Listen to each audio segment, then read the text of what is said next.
Halo teman-teman, Assalamualaikum warahmatullahi wabarakatuh. Salam sejahtera. Perkenalkan, nama saya Amin Fatma Azamasa, Ekskom MCS.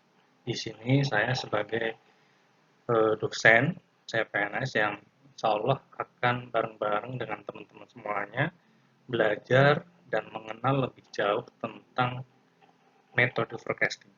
Jadi kedepannya nanti kita akan membahas, mempelajari apa itu metode forecasting.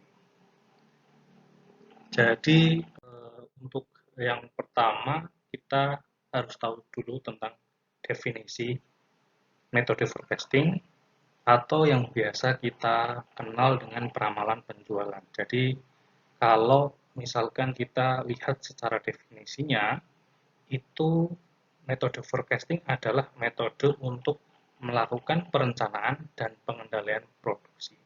Jadi metode forecasting ini merupakan salah satu cara untuk bagaimana sih menyeimbangkan antara agar permintaan dan produksi itu bisa seimbang seperti itu. Tidak ada terjadi kenaikan harga atau kekurangan bahan produksi.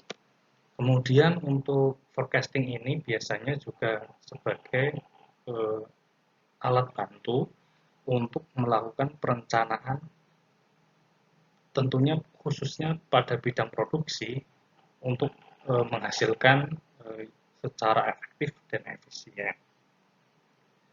Kemudian itu adalah sedikit penjelasan definisi metode forecasting. Selanjutnya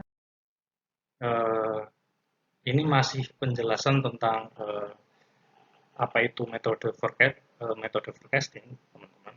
Jadi ini adalah salah satu contohnya bagaimana yang telah tadi saya sempat singgung sedikit bahwa bagaimana metode forecasting itu salah satunya adalah melakukan peramalan terhadap daging sapi kalau misalkan di sini contohnya ya. Kemudian dengan permintaan atau orang yang akan membeli produk tersebut. Jadi di sini meramalkan tingkat permintaan suatu produk. Dalam kasus ini adalah produksi daging, seperti itu ya teman-teman. Jadi salah satu contoh bagaimana mengimplementasikan metode forecasting dalam kehidupan sehari-hari, yaitu salah satu contohnya adalah bagaimana meramalkan harga daging dengan banyaknya permintaan terhadap produk daging itu sendiri. Kemudian yang akan kita bahas adalah pola-pola data produk dalam metode forecasting seperti itu ya teman-teman. Jadi kalau dilihat dari metode forecasting itu sendiri itu ada tiga ya teman, ada tiga pola. Pola yang pertama itu data berpola musiman. Apa itu artinya? Data pola musiman ini biasanya pola yang terus bergerak ya, secara berulang-ulang, di mana dipengaruhi oleh bermacam-macam kondisi dan keadaan nih teman-teman semuanya. Jadi misalkan faktor manusia atau kalau di Indonesia sendiri dipengaruhi oleh hari-hari besar, hari-hari libur seperti itu ya teman-teman. Jadi misalkan semakin pada hari keagamaan maka akan misalkan hari raya Idul Fitri seperti itu ya. Kalau misalkan untuk contoh hari keagamaan, hari raya Idul Fitri itu permintaan terhadap daging ayam dan daging sapi itu akan meningkat. Itu salah satu contohnya. Atau pada waktu liburan itu misalkan permintaan untuk pembelian produk es krim itu akan meningkat. Itu adalah salah satu contoh dari data berpola musiman. Kemudian untuk data berpola konstan itu artinya bahwa pola ini cenderung bergerak secara stabil atau rata-rata, di mana periode waktu yang yang biasa terjadi itu antara waktu yang pendek atau yang menengah. Jadi ini biasa terjadi pada waktu kita sehari-hari, terjadi pada keperluan sehari-hari, biasanya kebutuhan dasar, misalkan kita kepingin, biasanya ibu-ibu ya, ibu-ibu melakukan jual beli sayur mayur, lauk pauk untuk kebutuhan makan sehari-hari. Itu adalah salah satu contoh saja data berpola konstan yang dilakukan secara stabil dan rata-rata setiap hari, gitu ya. Kemudian pola yang ketiga adalah data berpola tren. Nah, ini data berpola tren itu polanya cenderung naik atau turun dari waktu ke waktu, itu dipengaruhi oleh beberapa faktor yang eh, pertama itu bisa budaya atau perubahan pendapat atau perubahan populasi. Nah, salah satu contoh dari data berpola tren ini yang baru-baru saja terjadi adalah sepeda ya teman-teman. Jadi bagaimana pada waktu pandemi itu banyak teman-teman kita, saudara-saudara kita yang eh, antusias nih, yang tadinya tidak bersepeda jadi beli sepeda.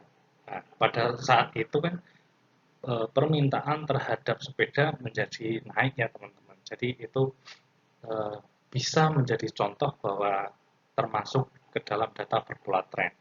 Kemudian ada lagi contoh misalkan apa, gelombang cinta gitu ya, tanaman gelombang cinta atau akik, batu akik gitu ya, itu juga salah satu data berpola tren yang dimana itu polanya itu bisa naik atau bisa turun dengan apa, dari waktu ke waktu. Nah, itu tentu saja kalau misalkan dari contoh tersebut faktornya adalah perubahan pendapat atau populasi atau perubahan keadaan yang mendukung terciptanya sebuah tren tersebut, teman-teman. Itu adalah ketiga pola dalam produk dalam metode forecasting.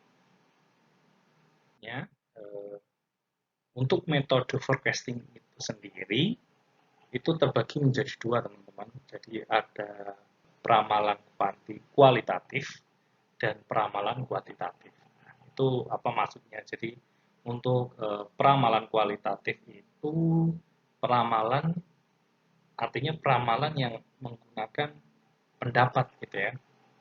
Pendapat atau analisis yang deskriptif. Jadi di sini dalam dalam mengimplementasikan peramalan kualitatif itu data yang diambil adalah pendapat dan analisis yang deskriptif, seperti itu. Kemudian untuk peramalan yang kualitatif itu merupakan peramalan yang menggunakan hitungan matematis. Jadi di sini lebih secara hitung-hitungan ya teman-teman. Kemudian untuk selanjutnya adalah contoh dari metode forecasting kualitatif. Jadi salah satu ini ada dua contoh untuk penerapan metode forecasting secara kualitatif. Jadi ada survei pasar dan juri dari opini eksekutif. Jadi apa sih maksudnya? Jadi survei pasar itu teman-teman itu dalam mengumpulkan data-data itu atau masukan atau pendapat itu diambil dari konsumen, dari konsumen bisa pedagang teman-teman ya, yang berpengaruh terhadap rencana pembeli di periode tersebut. Jadi pada metode kualitatif survei pasar, jadi dilakukan survei langsung ke para konsumen atau pedagang seperti itu. Dengan cara apa? Dengan cara bisa wawancara, contohnya ya, wawancara atau menyebarkan kuesioner, itu bisa juga. Kemudian metode kualitatif yang kedua adalah juri dari opini eksekutif. Itu maksudnya apa sih teman-teman? Nah, jadi itu cara pengambilan pendapat itu melalui atau opini itu dari manajer pasar misalkan seperti itu ya. Jadi orang yang mempunyai posisi yang lebih tinggi gitu ya. Jadi seperti manajer pasar, manajer produksi, manajer logistik gitu ya. Jadi opini-opini tersebut kemudian digabungkan, dijadikan satu, dilakukan analisis dengan menggunakan statistik seperti itu. Itu adalah dua contoh metode forecasting kualitatif, yaitu survei pasar dan juri dari opini eksekutif. Kemudian yang selanjutnya adalah untuk contoh dari metode forecasting secara kuantitatif. Jadi bahasanya kuantitatif itu kan jumlah ya teman-teman. Jadi salah satu contohnya adalah time series atau biasa dikenal dengan deret waktu. Apa sih itu?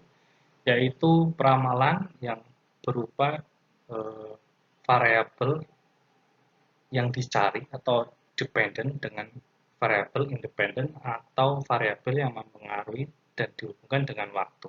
Gitu ya. Jadi ini bisa menggunakan beberapa metode teman-teman. Metode yang digunakan itu salah satu contoh untuk yang time series itu bisa smoothing atau metode proyeksi trend dan regresi. Seperti itu teman-teman. Jadi metode-metode yang ada di forecasting baik itu secara kualitatif atau kuantitatif. Sekian penjelasan dari saya tentang pengenalan metode forecasting. Apabila ada kekurangan, saya mohon maaf. Saya akhiri. Wassalamualaikum warahmatullahi wabarakatuh.